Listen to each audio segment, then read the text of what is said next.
Alright, final review for this ECS intake. With their coupler, which isn't straight. The one I had on before was straight. It lines up with their coupler better. This is flush.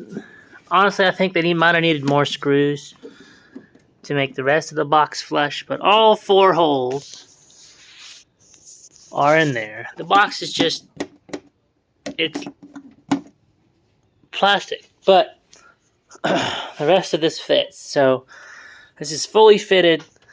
Just if you want this intake, expect it to be floppy a little bit on the box side, but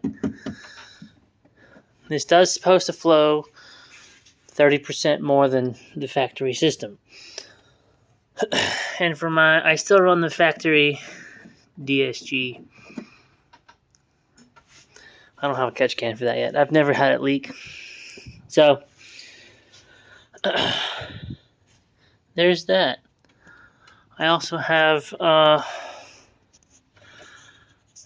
Burgess TurboTech silicone charge pipes that are blue. So, intake track's pretty much done. I still have the factory downpipe. But as far as this goes, for $675, I think it's worth it, the price. The bottom box isn't, it needs more screws if they really wanted it to be sealed, but it just doesn't have enough screws to be a sealed box. I don't think it was designed for a sealed box.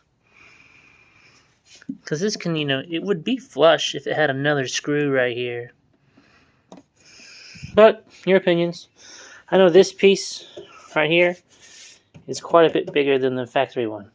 So this is going to let in a lot more air into the filter there. So, take it or leave it. That's the review. It does fit. After I got rid of that thing I had to do over here. Only thing you'll have to do to make it fit is trim this.